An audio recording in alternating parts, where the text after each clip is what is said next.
டெல்லி புறப்பட்ட தவிக தலைவர் விஜய் சென்னை விமான நிலையத்தில் தடுத்து நிறுத்தப்பட்டதால் பரபரப்பு ஏற்பட்டது. சிபிஐ விசாரணைக்கு ஆஜராவதற்காக தனி விமானத்தில் விஜய் டெல்லிக்கு சென்றார். தனி விமானத்தில் ஏறுவதற்காக விமான நிலைய நுழைவு வாயிலை கடந்தபோது அங்கு பாதுகாப்பு பணியில் ஈடுபட்டிருந்த மத்திய தொழில் பாதுகாப்பு படையினர் விஜயின் உடைமைகளை சோதனையிட்டனர். அப்போது விஜய் தன்னுடன் வைத்திருந்த கைப்பையில் பல்வேறு பொருட்களுடன் கத்திரிக்கோள் ஒன்றையும் வைத்திருந்ததை கண்டறிந்தனர். கத்திரிக்கோளை லக்கேஜ் பைகளில் கொண்டு செல்ல அனுமதிக்கப்பட்டிருந்தாலும் பயணத்தின் போது உடன் கொண்டு செல்லப்படும் சிறிய பைகளில் அனுமதி இல்லை. அதனால் விஜய் தடுத்து நிறுத்தப்பட்டார். பின்னர் அந்த கத்திரிக்கோளை வழியனுப்ப வந்த உதவியாளரிடம் வழங்கிவிட்டு விஜய் புறப்பட்டார். இந்த கத்திரிக்கோள் பிரச்சனையால் விஜயின் தனி விமானம் 20 நிமிடங்கள் தாமதமாக புறப்பட்டது. விஜயுடன் தவிக நிர்வாகிகள் ஆதவ் அர்ஜுனா மற்றும் சிடிஆர் நிர்மல்குமாரும் டெல்லி சென்றுள்ளனர். டெல்லி செல்லும் விஜயிடம் சிபிஐ அதிகாரிகள் 2 நாட்கள் விசாரணை நடத்த உள்ளதாக தகவல் வெளியாகியுள்ளது.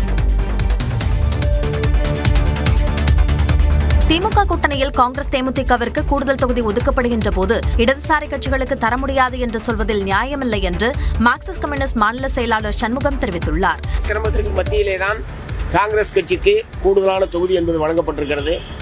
தேசிய முற்போக்கு திராவிடர் கழகத்திற்கு கூடுதலாக வழங்கப்படும் என்று உங்களை போன்ற ஊடக நண்பர்கள் தொடர்ந்து வெளிப்படுத்திக் கொண்டிருக்கிறீர்கள். ஆகவே அவர்களுக்கெல்லாம் கூடுதலாக தருவதற்கு வாய்ப்பு இருக்கிற போது இடதுசாரிகள் தர முடியாது என்று சொல்வதற்கான எந்த விதமான நியாயமும் இல்லை. சென்னையில் செய்தியாளர்களிடம் பேசிய அவர் கடந்த தேர்தலை விட அதிகமான இடங்களில் போட்டியிட வேண்டும் என்பதுதான் தங்களுடைய முடிவு என்று கூறினார். திமுக கூட்டணியில் தொகுதிகளை குறைத்துக் கொடுத்தால் ஏற்றுக்கொள்வீர்களா என்ற கேள்விக்கு சூழலை பொறுத்து முடிவெடுப்போம் என்று இந்திய கம்யூனிஸ்ட் மாநில செயலாளர் வீரபாண்டியன் தெரிவித்தார். சூழல் பொறுத்து பேச்சுவார்த்தையில் அந்த சூழல் பொறுத்து கமிட்டி எடுக்கிற முடிவை பொறுத்து இந்த முடிவுகளை நான் எடுத்தா இப்போ சொல்லிடுவோம். பதில் எங்கள் கட்சியில் அவ்வாறு அதிகாரம் இல்லை, கமிட்டிக்கு தான் அதிகாரம். கூட்டணி கட்சிகள் ஜனநாயக ரீதியாக உரையாடல்களை பகிர்ந்து கொள்ள திமுக இடமளித்திருப்பதாகவும் வீரபாண்டியன் தெரிவித்தார். கவிஞரும் திரைப்பட பாடலாசிரியருமான வைரமுத்து இந்திய இலக்கியத்தின் நோபல் பரிசாக கருதப்படும் உயரிய ஞானபீட விருதுக்கு தேர்வு செய்யப்பட்டுள்ளார். 1953 பிறந்த வைரமுத்து நிழல்கள் திரைப்படத்தில் இது ஒரு பொன்மாலை பொழுது பாடல் மூலம் அறிமுகமானார். அதன் பிறகு சுமார் 8000 பாடல்களை எழுதியுள்ளார். சிறந்த பாடலாசிரியருக்காக 7 முறை தேசிய விருதுகளையும் வென்றவர். அது மட்டுமின்றி சாகித்ய அகாடமி விருதை 6 முறை பெற்றுள்ள வைரமுத்து தமிழக அரசின் கலைமாமணி உள்ளிட்ட மாநில அரசின் சிறப்பு விருதுகளையும் பெற்றவர். வைகறை மேகங்கள் உள்ளிட்ட ஏராளமான கவிதை தொகுப்புகள், நாவல்கள், பாடல் தொகுப்புகள், சிறுகதை கட்டுரைகளை எழுதியுள்ள வைரமுத்து ஆராய்ச்சி துறையில் 3 முனைவர் பட்டங்களையும் பெற்றுள்ளார். இந்நிலையில் இலக்கிய துறையில் நாட்டின் மிக உயரிய ஞானபீட விருதுக்கு தேர்வாகி இருப்பதாக பாரதிய ஞானபீட அமைப்பு அறிவித்துள்ளது. 1975 அகிலன், 2002 ஜெயகாந்தன் ஆகியோருக்கு பின்னர் இவ்விருதை பெறும் 3வது தமிழர் வைரமுத்து. இது தொடர்பாக அறிக்கை வெளியிட்டுள்ள வைரமுத்து தமிழ் கவிதைக்கு இதுவரை ஞானபீடம் விருது கிடைக்கவில்லை என்ற குறை தன்னால் கழிந்ததாக குறிப்பிட்டுள்ளதுடன் தன்னை வளர்த்த தமிழ் சமூகத்திற்கு நன்றி கூறியுள்ளார். முன்னாள் முதலமைச்சர் கருணாநிதி இருந்திருந்தால் வைரமுத்துவை உச்சிமுகர்ந்து பாராட்டி இருப்பார் என முதலமைச்சர் மு க ஸ்டாலின் பாராட்டியுள்ளார். மேலும் மக்கள் நீதி மய்யம் தலைவர் நடிகர் கமல்ஹாசன் உள்ளிட்டோரும் பாராட்டு தெரிவித்துள்ளனர்.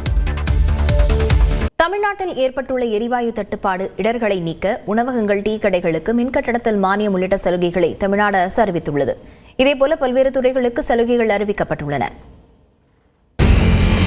வளைகுடா நாடுகளில் நிலவும் போர் சூழல் காரணமாக தமிழ்நாட்டில் கேஸ் தட்டுப்பாடு ஏற்பட்டுள்ளது. இதனால் உணவகங்கள், விறகு அடுப்புக்கும் மின் அடுப்புகளுக்கும் மாறும் சூழல் உருவாகியுள்ளது.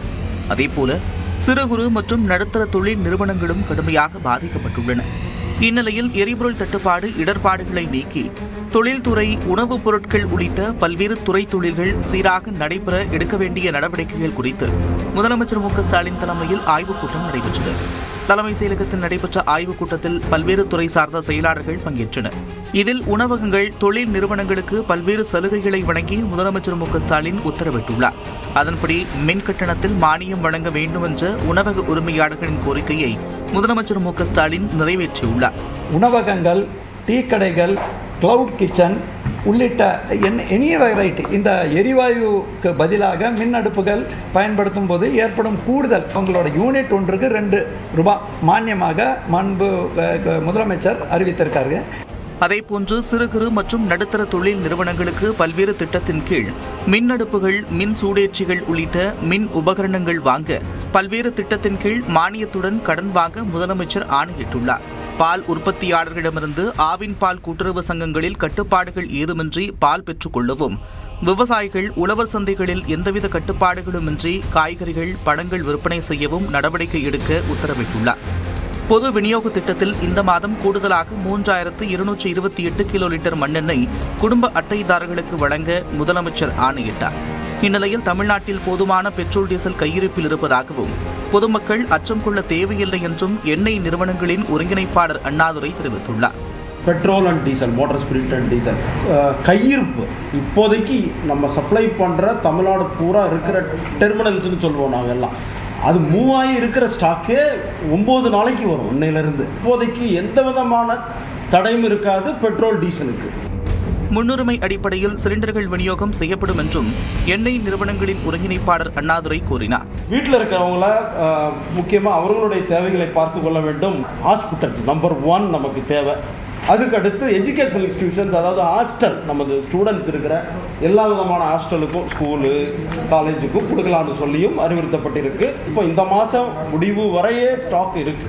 கள்ளச்சந்தையில் பெட்ரோலியம், எரிவாயு விற்பவர்கள் மீது நடவடிக்கை எடுக்கப்படும் என்றும் அரசு தரப்பில் எச்சரிக்கை விடுக்கப்பட்டுள்ளது.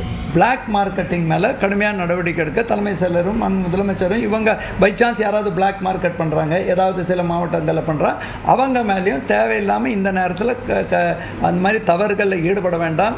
சிலிண்டர், டீசல், பெட்ரோல் குறித்து வதந்திகளை நம்ப வேண்டாம் என்றும் பொதுமக்களுக்கு தமிழ்நாடு அரசு அறிவுறுத்தியுள்ளது.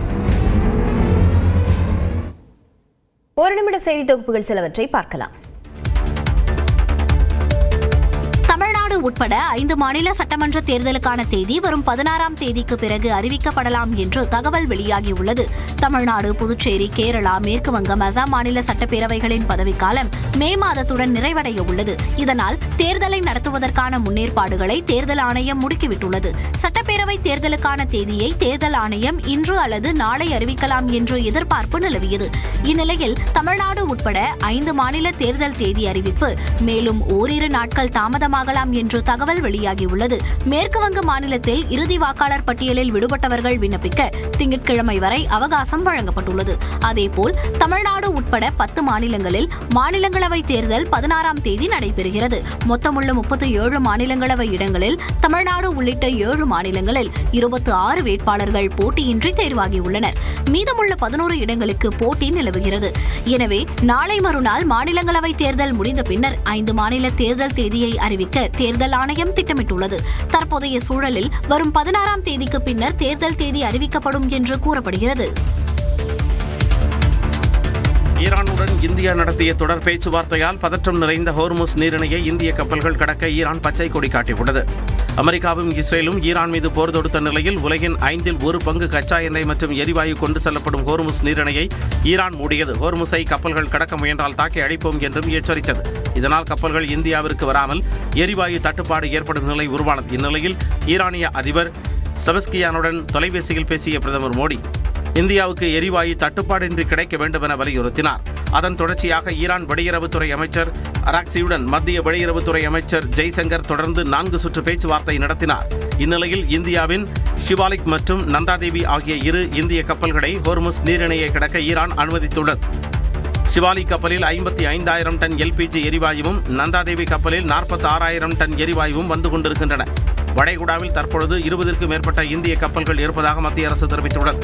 LPG 6, LNG 1, crude oil tankers 4, chemical and products tanker 1, container ship 3, bulk carriers 2, dredger 1. ஜக்பிரகாஷ் என்ற கப்பலும் ஓமனில் இருந்து கச்சா எண்ணெயுடன் இந்தியா புறப்பட்டுள்ளது. தன் மீது அவதூறு பரப்பும் நோக்கில் காங்கிரஸ் கட்சி எரிபொருள் தட்டுப்பாடு குறித்த பீதியை ஏற்படுத்தி வருவதாக பிரதமர் நரேந்திர மோடி குற்றம் சாட்டியுள்ளார். விரைவில் சட்டமன்ற தேர்தல் நடைபெற இருக்கும் அசாம் மாநிலத்திற்கு சுற்றுப்பயணம் மேற்கொண்ட பிரதமர் மோடி சில்சாரில் நடைபெற்ற அரசு விழாவில் 23,500 கோடி ரூபாய் மதிப்பிலான திட்டங்களை தொடங்கி வைத்தார். இந்நிகழ்ச்சியில் பேசிய பிரதமர், உலகின் பல்வேறு பகுதிகளில் போர் நடைபெற்று வரும் நிலையில் அந்த போரால் நாட்டு மக்களுக்கு பாதிப்பு ஏற்படுவதை குறைக்க மத்திய அரசு நடவடிக்கை எடுத்து வருவதாக கூறினார். ஆனால் இந்தியாவின் வளர்ச்சியை விரும்பாத உலகளாவிய சக்தியின் கைப்பாவையாக காங்கிரஸ் மாறிவிட்டதாக கடுமையாக சாடினார். इस समय कांग्रेस से उम्मीद थी कि वो एक जिम्मेदार राजनीतिक दल की भूमिका निभाए, लेकिन कांग्रेस देश हित के इस महत्वपूर्ण काम में भी फिर एक बार फेल हो गई। कांग्रेस पूरी कोशिश कर रही है कि देश में पैनिक क्रिएट हो, देश मुश्किल में फंस जाए और उसके बाद कांग्रेस भर भर कर मोदी को गाली दे। அதைத் தொடர்ந்து மேற்கு வங்க மாநிலம் கொல்கத்தாவில் நடைபெற்ற நிகழ்ச்சியில் 18,680 கோடியிலான திட்டங்களை தொடங்கி வைத்து புதிய திட்டங்களுக்கு பிரதமர் அடிக்கல் நாட்டினார். பிரதமர் வருகைக்கு சற்று முன்னதாக அதே பகுதியில் பாஜகவினரும் திரிணாமுல் காங்கிரசாரும் ஒருவரை ஒருவர் கற்களால் தாக்கிக் கொண்டதால் பதற்றம் நிலவியது. டெல்லி புறப்பட்ட தாவேக தலைவர் விஜய் சென்னை விமான நிலையத்தில் தடுத்து நிறுத்தப்பட்டதால் பரபரப்பு ஏற்பட்டது. சிபிஐ விசாரணைக்கு ஆஜராவதற்காக தனி விமானத்தில் விஜய் டெல்லிக்கு சென்றார். தனி விமானத்தில் ஏறுவதற்காக விமான நிலைய நுழைவு வாயிலை கடந்தபோது அங்கு பாதுகாப்பு பணியில் ஈடுபட்டிருந்த மத்திய தொழில் பாதுகாப்பு படையினர் விஜயின் உடைமைகளை சோதனையிட்டனர். அப்போது விஜய் தன்னுடன் வைத்திருந்த கைப்பையில் பல்வேறு பொருட்களுடன் கத்திரிக்கோள் ஒன்றையும் வைத்திருந்ததை கண்டறிந்தனர். கத்திரிக்கோளை லக்கேஜ் பைகளில் கொண்டு செல்ல அனுமதிக்கப்பட்டிருந்தாலும் பயணத்தின் போது உடன் கொண்டு செல்லப்படும் சிறிய பைகளில் அனுமதி இல்லை. அதனால் விஜய் தடுத்து நிறுத்தப்பட்டார். பின்னர் அந்த கத்திரிக்கோளை வழியனுப்ப வந்த உதவியாளரிடம் வழங்கிவிட்டு விஜய் புறப்பட்டார். இந்த கத்திரிக்கோள் பிரச்சனையால் விஜயின் தனி விமானம் 20 நிமிடங்கள் தாமதமாக புறப்பட்டது. விஜயுடன் தாவேக நிர்வாகிகள் ஆதவ் அர்ஜுனா மற்றும் சிடிஆர் நிர்மல்குமாரும் டெல்லி சென்றுள்ளனர். டெல்லி செல்லும் விஜயிடம் சிபிஐ அதிகாரிகள் 2 நாட்கள் விசாரணை நடத்த உள்ளதாக தகவல் வெளியாகியுள்ளது. திமுக கூட்டணியில் காங்கிரஸ் தேமுதிகவிற்கு கூடுதல் தொகுதி ஒதுக்கப்படுகின்ற போது இடதுசாரி கட்சிகளுக்கு தர முடியாது என்று சொல்வதில் நியாயமில்லை என்று மார்க்சிஸ்ட் கம்யூனிஸ்ட் மாநில செயலாளர் சண்முகம் தெரிவித்துள்ளார். சிரமத்திற்கு மத்தியிலேதான் காங்கிரஸ் கட்சிக்கு கூடுதலான தொகுதி என்பது வழங்கப்பட்டிருக்கிறது. தேசிய முற்போக்கு திராவிடர் கழகத்திற்கு கூடுதலாக வழங்கப்படும் என்று உங்களை போன்ற ஊடக நண்பர்கள் தொடர்ந்து வெளிப்படுத்திக் கொண்டிருக்கிறீர்கள். ஆகவே அவர்களுக்கெல்லாம் கூடுதலாக தருவதற்கு வாய்ப்பு இருக்கிற போது இடதுசாரிகள் தர முடியாது என்று சொல்வதற்கான எந்த விதமான நியாயமும் இல்லை. சென்னையில் செய்தியாளர்களிடம் பேசிய அவர், கடந்த தேர்தலை விட அதிகமான இடங்களில் போட்டியிட வேண்டும் என்பதுதான் தங்களுடைய முடிவு என்று கூறினார். திமுக கூட்டணியில் தொகுதிகளை குறைத்துக் கொடுத்தால் ஏற்றுக்கொள்வீர்களா என்ற கேள்விக்கு சூழலை பொறுத்து முடிவெடுப்போம் என்று இந்திய கம்யூனிஸ்ட் மாநில செயலாளர் வீரபாண்டியன் தெரிவித்தார். சூழல் பொறுத்து பேச்சுவார்த்தையில் அந்த சூழல் பொறுத்து கமிட்டி எடுக்கிற முடிவை பொறுத்து இந்த முடிவுகளை நான் எடுத்தா இப்போ சொல்லிடுவோம். பதில் எங்கள் கட்சியில் அவ்வாறு அதிகாரம் இல்லை, கமிட்டிக்கு தான் அதிகாரம். கூட்டணி கட்சிகள் ஜனநாயக ரீதியாக உரையாடல்களை பகிர்ந்து கொள்ள திமுக இடமளித்திருப்பதாகவும் வீரபாண்டியன் தெரிவித்தார். கவிஞரும் திரைப்பட பாடலாசிரியருமான வைரமுத்து இந்திய இலக்கியத்தின் நோபல் பரிசாக கருதப்படும் உயரிய ஞானபீட விருதுக்கு தேர்வு செய்யப்பட்டுள்ளார். 1953 பிறந்த வைரமுத்து நிழல்கள் திரைப்படத்தில் இது ஒரு பொன்மாலை பொழுது பாடல் மூலம் அறிமுகமானார். அதன் பிறகு சுமார் 8000 பாடல்களை எழுதியுள்ளார். சிறந்த பாடலாசிரியருக்காக 7 முறை தேசிய விருதுகளையும் வென்றவர். அது மட்டுமின்றி சாகித்ய அகாடமி விருதை 6 முறை பெற்றுள்ள வைரமுத்து தமிழக அரசின் கலைமாமணி உள்ளிட்ட மாநில அரசின் சிறப்பு விருதுகளையும் பெற்றவர். வைகறை மேகங்கள் உள்ளிட்ட ஏராளமான கவிதை தொகுப்புகள், நாவல்கள், பாடல் தொகுப்புகள், சிறுகதை கட்டுரைகளை எழுதியுள்ள வைரமுத்து ஆராய்ச்சி துறையில் 3 முனைவர் பட்டங்களையும் பெற்றுள்ளார். இந்நிலையில் இலக்கியத் துறையில் நாட்டின் மிக உயரிய ஞானபீட விருதுக்கு தேர்வாகி இருப்பதாக பாரதிய ஞானபீட அமைப்பு அறிவித்துள்ளது. 1975 அகிலன், 2002 ஜெயகாந்தன் ஆகியோருக்கு பின்னர் இவ்விருதை பெறும் 3வது தமிழர் வைரமுத்து. இது தொடர்பாக அறிக்கை வெளியிட்டுள்ள வைரமுத்து, தமிழ் கவிதைக்கு இதுவரை ஞானபீடம் விருது கிடைக்கவில்லை என்ற குறை தன்னால் கழிந்ததாக குறிப்பிட்டுள்ளதுடன் தன்னை வளர்த்த தமிழ் சமூகத்திற்கு நன்றி கூறியுள்ளார். முன்னாள் முதலமைச்சர் கருணாநிதி இருந்திருந்தால் வைரமுத்துவை உச்சிமுகர்ந்து பாராட்டி இருப்பார் என முதலமைச்சர் மு க ஸ்டாலின் பாராட்டியுள்ளார். மேலும் மக்கள் நீதி மய்யம் தலைவர் நடிகர் கமல்ஹாசன் உள்ளிட்டோரும் பாராட்டு தெரிவித்துள்ளனர்.